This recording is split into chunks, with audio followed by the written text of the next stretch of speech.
오늘 우리가 말씀을 나누는 제목은 생명나무로 살기라는 제목을 가지고 오늘 말씀을 나누고자 합니다. 구약에서의 구원의 의미와 신약시대의 의미는 어찌 보면 전혀 다른 듯하게 보입니다. 겉으로 보기에는 마치 구약에서는 이 땅에서의 육체적 고난이나 어려움에서의 구원을 부자가 되고 장수하는 것에 구원의 의미를 부여하는 것 같아서 세속적이게 보이기도 합니다. 그것이 바로 신약을 사는 우리에게 혼란을 야기하기도 하는 것 같지만 때로는 한 차원 낮은 썩어 없어질 것에 연연해 보이는 것 같아서 천국을 소망하며 영적인 만족을 소망하며 살아가는 우리에게는 급이 떨어지는 인생살이와 같은 오해를 불러일으키기도 합니다. 그러나 우리가 환기해야 할 것은 그들이 추구하던 일상에서의 의로움이야말로 결국 신약에서의 천국을 소망하는 삶과 다르지 않다는 것을 보아야 할 점이라는 것입니다. 우리가 연속적으로 잠언을 살펴보는 목적이 바로 여기에 있습니다. 잠언 11장은 지난주와 연속선상에 놓여있는 하나님을 경외하는 자가 자신뿐만 아니라 공동체 안에서의 삶을 어떻게 살아야 하는지에 대해서 교훈하고 있습니다. 16절부터 21절에 이르는 부분을 보니까 의인과 악인에 대해서 대조적으로 나타내며 또한 의인과 악인으로 사는 삶에 따른 결과를 나타내고 있습니다. 과연 우리가 공동체에서 어떻게 살아야 할 것인지를 스스로 판단하고 결단하게 해주는 전시 효과를 보여주는 것 같이 의인과 악인의 삶, 또 그 결과를 나타내고 있습니다.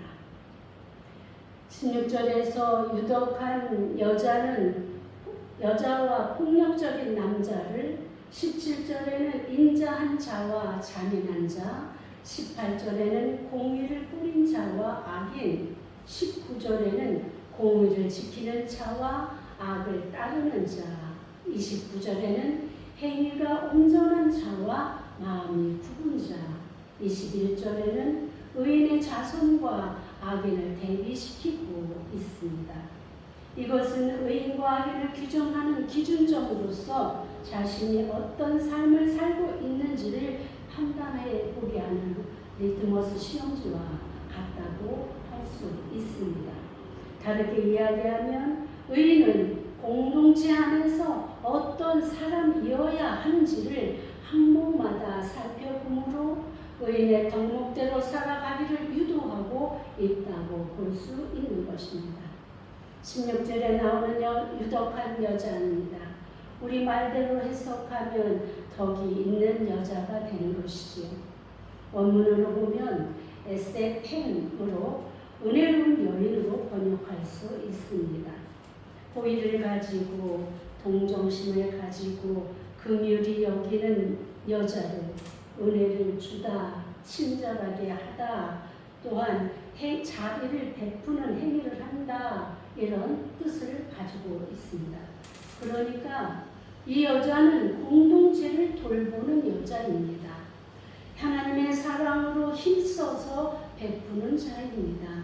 그 여자에게는 얻어지는 결말은 존영을 얻는다고 이렇게 성경은 기록하고 있습니다. 존영이 무엇입니까? 명예나 영광을 얻는 것을 말하는 것이지요. 풍성하여질 것이고 부하게 될 것이라고 말하고 있습니다. 또한 영광을 얻게 될 것이다 라고 기록하고 있습니다. 대조되는 남자는 근면한 남자입니다. 우리 한글로 번역된 이 근면한 남자에게서 오는 그 어떤 긍정적인 이미지가 있습니다. 물론 근면한 남자는 부를 얻게 됩니다. 그러나 원문에서 보는 이 근면한 남자는 우리 말하고 조금 다른 부정적인 의미를 가지고 있습니다. 그것이 무슨 말이냐면 폭력 폭력적인 남자로 보는 것입니다. 재물을 얻기 위해서 폭력을 가하는 남자. 앞에서 대조되는 것이 유독한 여자로 공동체를 돌보는 자비와 인자가 있는 그 여자와 대비해서 폭력적으로 남의 아픔을 딛고 일어서면서까지 자기의 재물을 얻는 자에 대한 이야기입니다. 그런데 우리가 기억해야 될 것은 성경에서 재물에 대한 이미지는 둘이 있지요. 그런데 여기에서 좀 더 부정적인 이미지로 쓰여진 것은 다 주님의 심판에 의해서 사라져버릴 것. 이것으로 의미를 많이 사용합니다. 여기에서도 재물을 얻는다라고 이렇게 표현을 했지만 결국은 이 폭력으로 인해서 얻어진 재물은 하나님의 심판에 의해서 없어지고 말 것이다 라는 그런 의미를 담고 있다는 것을 기억하시기 바랍니다. 영어 성경인 NIV에서는 이 부분을 무자비한 남자들은 오직 재물만 얻는다라고 번역합니다. 오직 재물만 얻는다. 앞에서 설명드렸듯이 재물은 세상의 것이고 없어질 것입니다. 그러니까 세상의 것만 없어질 것만 얻을 뿐이지 하나님의 존경, 영광, 하나님의 구원에 이르지 못한다라는 말씀을 이렇게 하고 있는 것입니다. 유독한 여자와 무자비한 남자를 대조시키며 결과적으로는 여자는 영광을 얻어 존귀하게 되지만 무자비한 남자는 썩어 없어질 재물만 얻는다는 것입니다. 17절을 보니까 인자한 자와 잔인한 자입니다.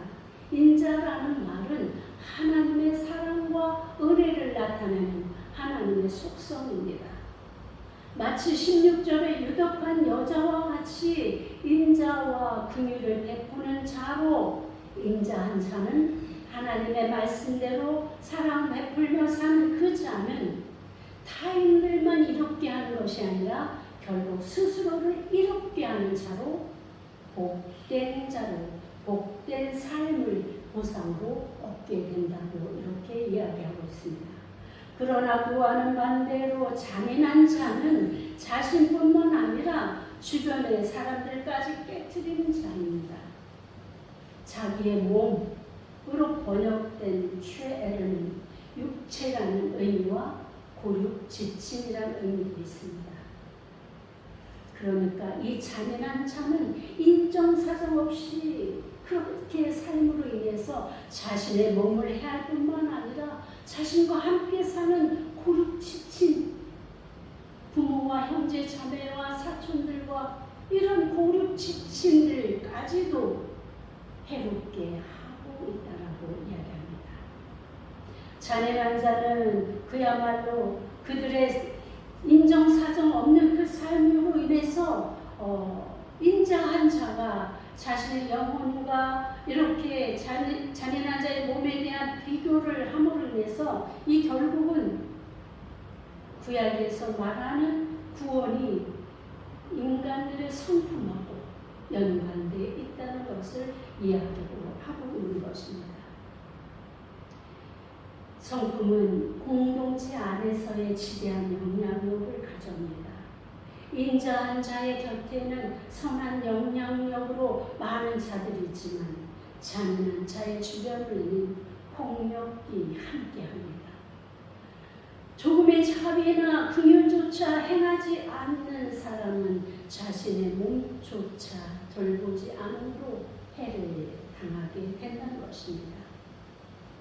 18절을 보니까 종말론적 희망의 유물을 중심으로 악인과 의인의 삶이 대조됩니다. 악인은 허무의 삶을 거두고 의를 뿌리는 자는 확실한 보상을 거둔다 이렇게 지적해 볼 수 있습니다. 의인과 악인의 삶을 노동의 대가와 씨앗을 뿌리는 그런 씨앗을 심고 열매를 거두는 수학에 비유해서 이야기하고 있는 것입니다. 악인이 열심히 돈을 벌려고 노동을 하고 있지요. 그런데 그때 받는 임금이나 보수나 금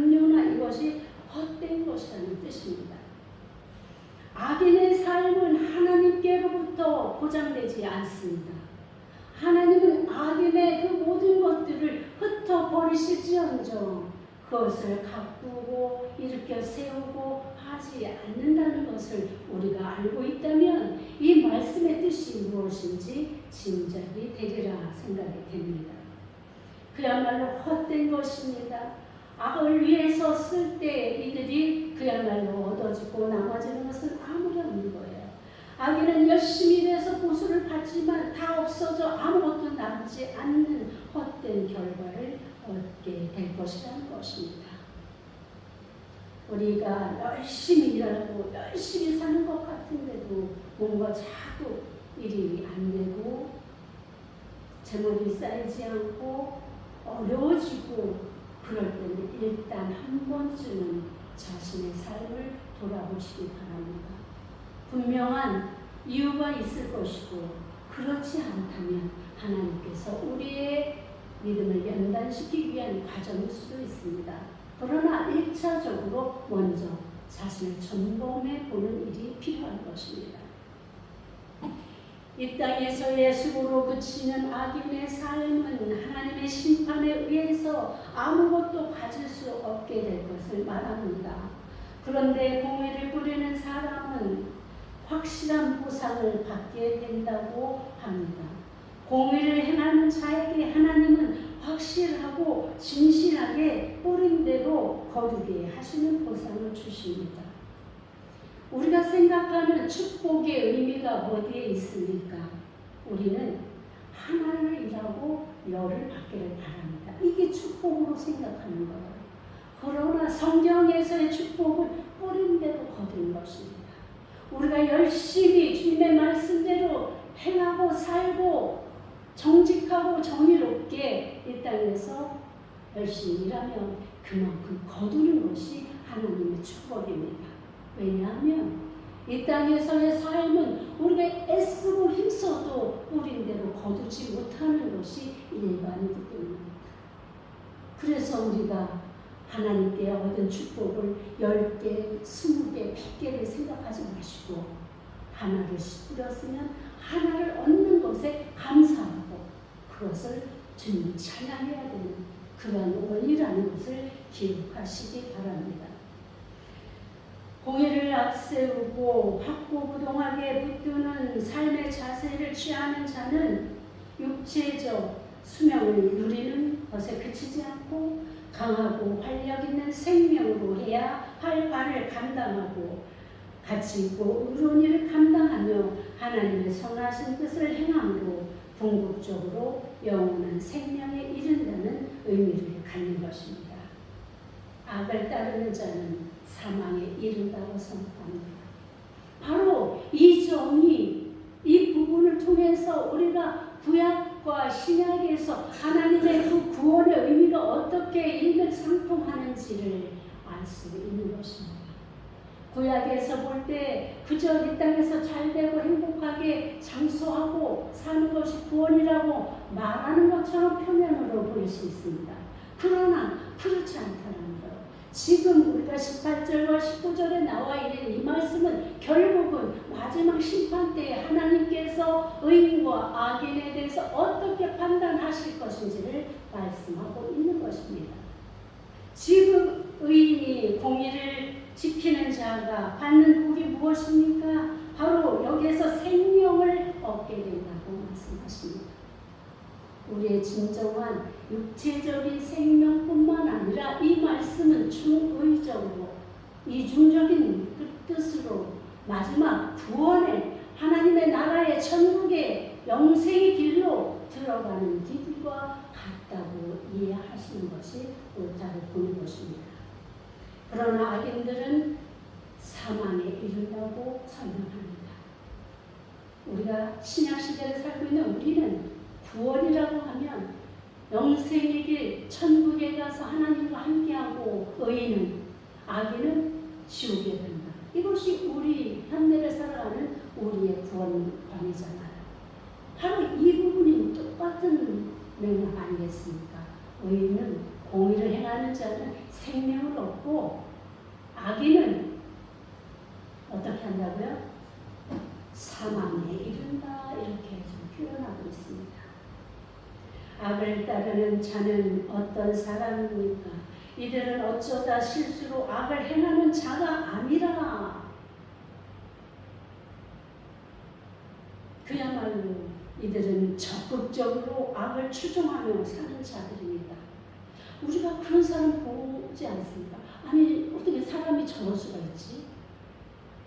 그냥 실수로 잠깐 잘못 판단해서 어디 악을 행하는 그런 수는 뭐 우리도 있을 수 있잖아요. 그런데 그게 아니라 계속 지속적으로 반복적으로 아주 악을 쫓아 살아가는 사람처럼 살아가는 사람들이 있잖아요.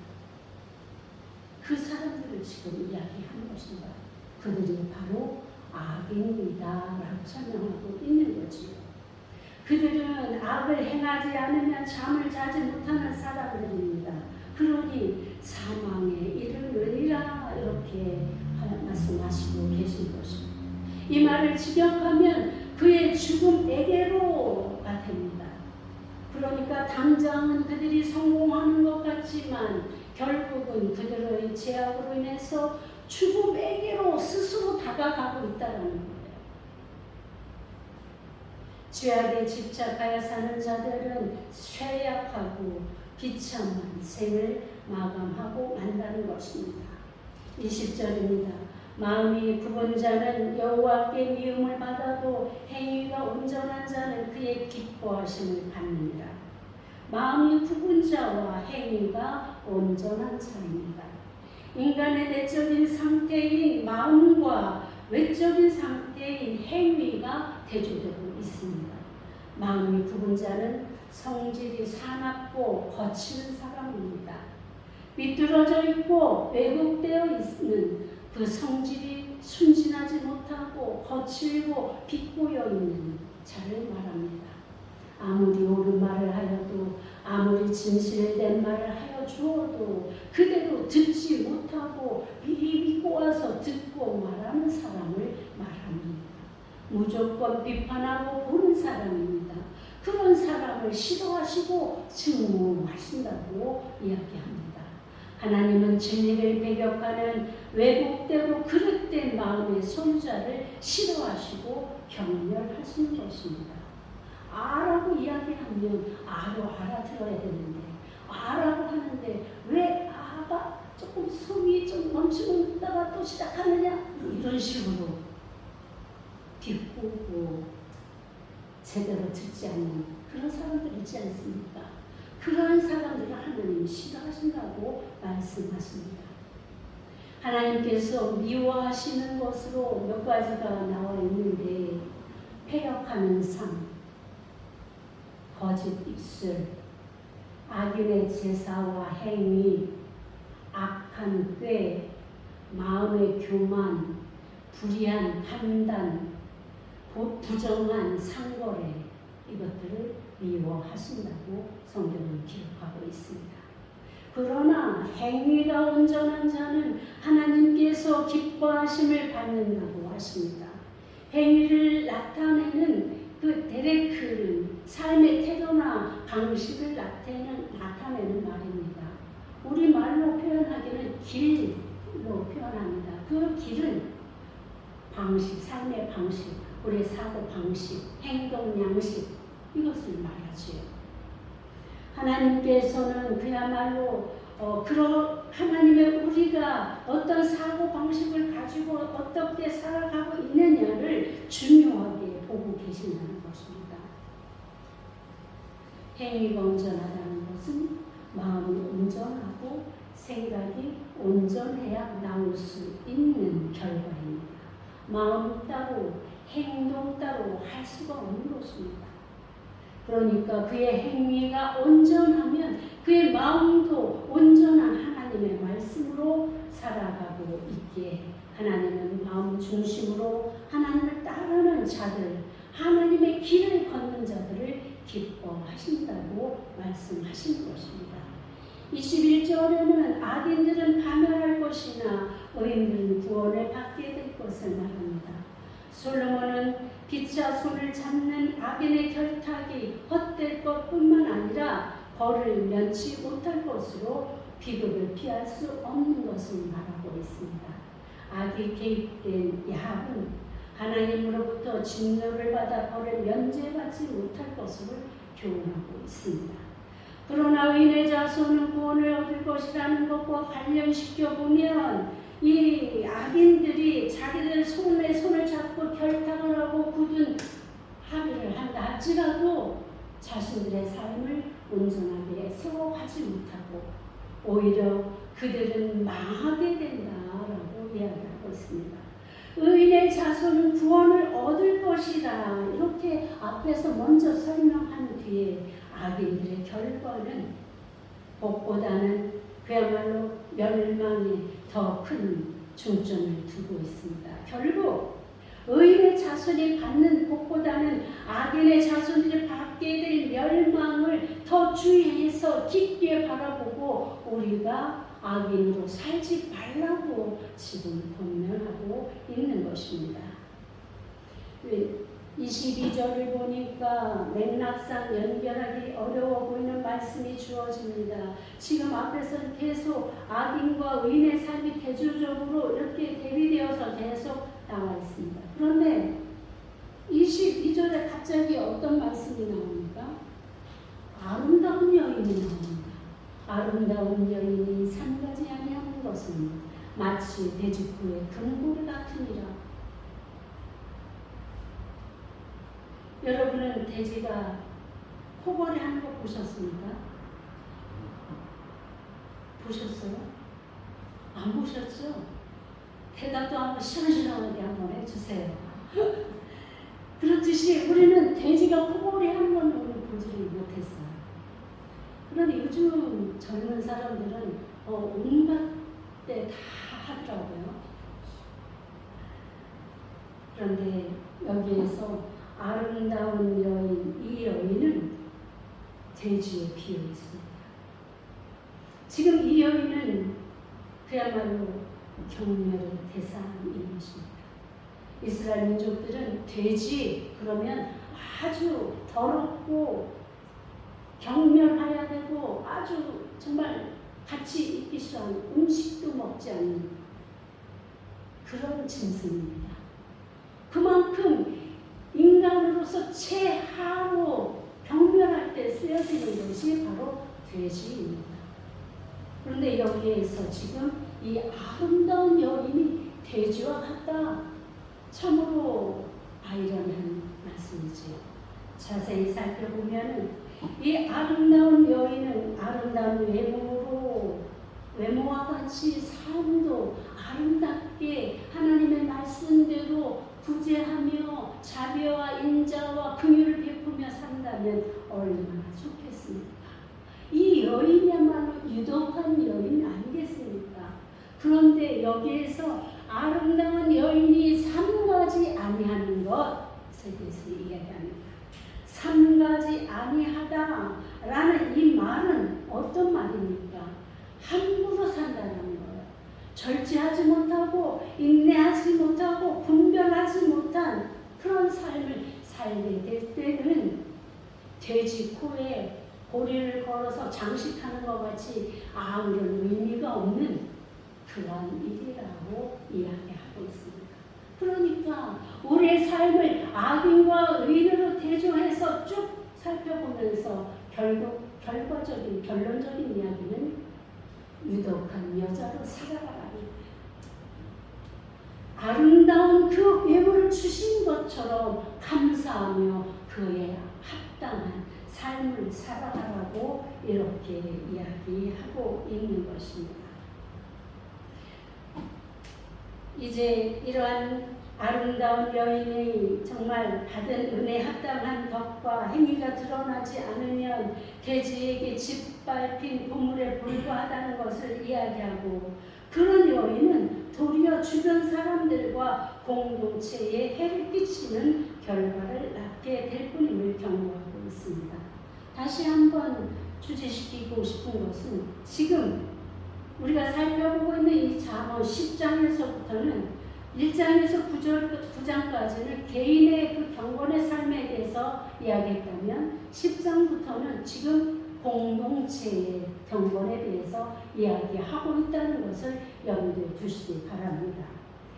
이제 23절에서 31절은 의인의 소원을 다룹니다. 의인은 소원하는 것조차 선하다고 이렇게 이야기합니다. 성경 전체에서 하나님의 선한 일로 구체화되는 것 중에 하나가 구제입니다. 하나님께서 선한 일에 힘쓰라 이런 말씀을 많이 하시잖아요. 그 선한 일의 한 가지가 가장 두드러진 것이 구제라는 것이에요. 그래서 구제하는 일에 대해서 많은 부분들이 기록되어 있습니다. 심지어 구제하는 일을 하나님께 보여주는 일로 말씀하시면서 반드시 하나님께서 갚아주신다고 말씀하셨습니다. 우리가 알다시피 하나님은 늘 나그네와 고아와 과부처럼 빈곤한 자들에게 관심을 가지십니다. 그래서 그 연약한 자들을 돌볼 자를 찾으십니다. 그리고는 그 구제가 선한 일이고 상받을 일이고 하나님께서 갚아주실 일이라고 하는 것입니다. 하나님 마음이 거기에 있는데 하나님의 시선이 바로 그곳에 있는데 우리의 마음은 어디에 있으며 우리의 눈은 어디를 향해 있는 것입니까? 솔로몬의 목격담이 설파되고 있습니다. 솔로몬이 살아보니 주변에 흩어 구워주는 자가 더 잘되고 풍요로운 삶을 살고 있음을 증언하고 있는 것입니다. 반대로 아무리 아끼고 쌓아놓으려고 해도 쌓이지 않고 바람이 부는 것처럼 흩어지고 다 살아버리는 그런 이야기를 하고 있는 것입니다. 그것을 솔로몬이 보는 거예요. 그리고는 이런 고백을 합니다. 흩어 부자여도 더욱 부하게 되는 일이 있나니 과도히 아껴도 가난하게 될 뿐이라. 구제를 좋아하는 자는 풍족하여질 것이요 남을 윤택하게 하는 자는 자기도 윤택하여지리라.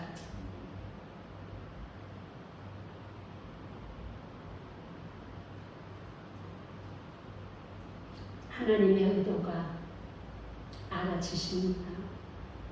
하나님께서 원하시는 게 무엇인지 이해되십니까? 되십니까?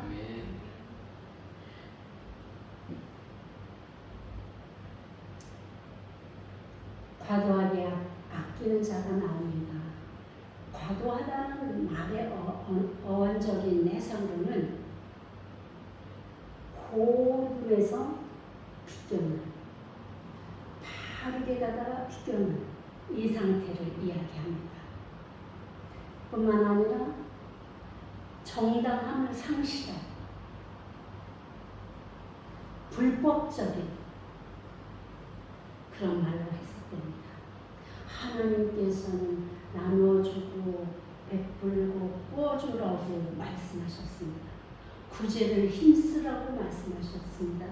그런데 이것을 하지 않고 과도하게 자기의 것만 챙기는 자를 고든 길에서 벗어났다 이렇게 하나님이 말씀하신 것입니다.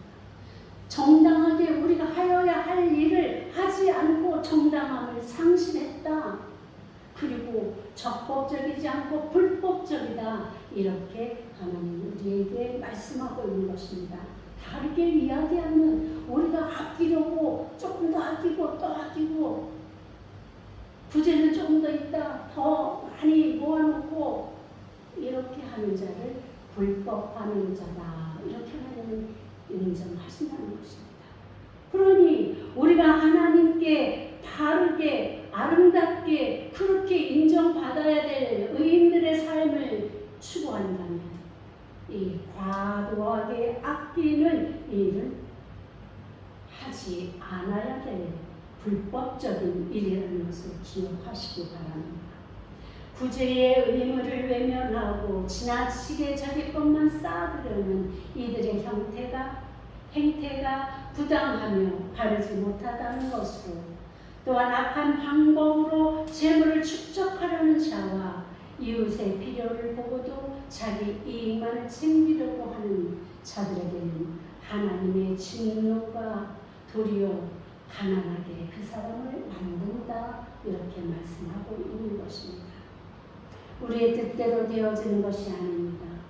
하나님의 뜻대로 이 세상은 되어져 간다는 사실을 인정하고 그 말씀대로 살아가야 우리 자신의 삶도 이웃의 삶도 한결 복되어질 것이라는 결론에 도착하게 되는 것입니다. 그러기에 선을 구하는 의인은 은총을 얻고 푸른 잎사귀같이 번성할 것이며 생명나무의 열매를 얻게 될 것이라고 말하고 있습니다. 그 생명나무의 열매는 사람으로 묘사된다는 사실이 너무나 놀라운 일입니다. 우리가 주목해야 될 일입니다. 30절 보니까 의인의 열매는 생명나무라 지혜로운 자는 사람을 얻느니라. 다른 이들과 나누며 서로 간에 풍족한 삶을 추구하는 의인은 주위에 사람들이 모입니다. 나눔이 있는 자와 없는 자, 선한 마음의 소원이 있는 자와 없는 자는 주변에 사람들이 머무는가 그렇지 않은가 더불어 판단을 나게 되어 있다는 것입니다. 26절의 악인은 어떤 사람으로 나옵니까? 앞에서 불법적이고 자신만의 유익을 위해서 살아가는 사람이라는 설명이 있었습니다. 좀 더 구체적으로 곡식을 내놓지 않는 자 이렇게 표현되고 있습니다. 매정매석을 하는 자들이 나오는 것이지요. 추수기에 많은 곡식들을 사들였다가 곡식이 떨어질 때쯤 해서 가격을 폭등시켜서 이유는 담긴 자들, 그들을 악한 자들이라고 설명하고 있는 것입니다. 그런 사람들이 남에게 자신의 재물을 내어놓기 만무합니다. 그러나 그럴수록 악인은 가난하게 되고 사람들의 저주를 받게 되고 해망의 길에 이르게 되며 결국에는 선하고 지혜로운 사람들의 종이 될 수밖에 없게 된다는 것입니다. 삶의 태도와 마음가짐이 삶에서 이렇게 서로 대비되는 결과로 주인이 될 것인가 종이 될 것인가를 결정하게 만드는 그러한 일이 된다는 것을 잠언은 이야기하고 있습니다. 결국 솔로몬의 교훈하고 있는 참뜻은 잠언을 통해서 이 땅에서의 성공과 부와 장수가 우리의 최종의 목표가 아니라 하나님의 말씀을 따라 의인으로 사는 것이 결국 우리를 영원한 생명나무의 열매로 공동체 안에서의 생명력, 일상적 삶에서의 사람들과의 관계성을 이야기하고 있습니다. 이웃과의 경험되어지는 정직함과 신실함이라고 할 수 있습니다. 우리가 이웃과 함께 할 때 그 사람 행위를 보고 말을 보고 저 사람이 진실한지 거짓된지 판별하게 됩니다. 우리가 정말 정직하게 사는 모습을 본 우리 이웃은 우리와 함께 하기를 즐거워합니다. 그러기에 사람을 얻게 되고 이 사람으로 인해서 결국 언젠가 위험에 처하게 될 때 자신의 생명을 구하게 되는 그런 결과로 이어진다는 것을 이야기하고 있는 것입니다. 재물을 의지하는 자는 패망합니다. 사람을 얻는 자가 의인이요 생명을 얻게 된다고 이야기하는 것입니다. 반대로 사람을 잃는 자는 악인이요 자신이 버림을 당하는 보응을 받게 됩니다. 악인들은 어려움을 당할수록 모든 사람이 떠나갑니다. 결국 자신에게 아무도 주변에 남지 않는 홀로 남아서 아무것도 할 수 없고 결국은 사망에 이르는 그러한 결과를 얻게 되는 것입니다. 창세기에 그 아름답던 그 에덴 동산의 생명나무의 열매는 영생을 얻는 열매였습니다. 그 생명나무의 열매는 이 땅의 마지막이자 새로운 새 하늘과 새 땅으로 나타날 계시록의 시냇가에 심겨진 그 열매로 나타납니다. 그래서 사철을 우리를 치료하는 치료제로 우리의 생명을 살리는 열매로 나타나고 있습니다. 바로 의인으로 사는 자는 결국은 이렇게 계시록의 생명나무의 열매로 우리를 영원히 살 수 있게 하는 그런 결과를 얻게 된다라는 결론에 도착하게 되는 것입니다. 사랑하는 성도 여러분, 이제 우리는 공동체를 살리고 영원한 생명력으로 사람을 살리고 그리고 공동체의 의인으로 사시겠습니까? 아니면 나뿐만 아니라 우리가 속해 있는 공동체와 골육 지침마저도 망하게 하고 해를 끼치는 악인으로 사시겠습니까? 구제와 긍휼이 없는 모든 부의 축적은 불법이며 죄라고 솔로몬은 말하고 있습니다. 그러나 유독한 여자처럼 인자한 사람처럼 흩어 부재하는 사람은 자손까지 복을 받을 것이라고 말하고 있습니다. 결국 우리의 선한 행실이 우리를 구원에 이르게 하는 아름다운 열매로 변하게 된다는 사실을 기억하시기 바랍니다.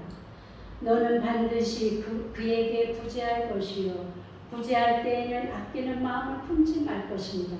이로 인하여 내 하나님 여호와께서 내 범사와 내 손으로 하는 바에 내게 복을 주시리라. 신명기 15장 10절 말씀입니다. 오늘 여러분에게 주시는 하나님의 말씀입니다. 기도하십시오. 하나님 아버지 감사합니다. 오늘 의인으로 살고 그 결과로 얻게 되는 그 구원의 역사를 우리가 살펴보았습니다.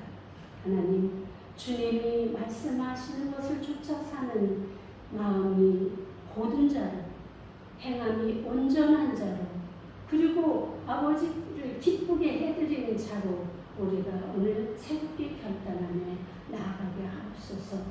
우리의 마음과 생각만 그럴 것이 아니라 우리의 행함마저도 온전하게 이루어져서 하나님 앞에 영광을 돌리는 그 기쁘시게 해드리는 삶으로 나아가는 우리의 삶이 되게 하여 주옵소서. 예수님의 이름으로 감사하며 기도하옵습니다. 아멘.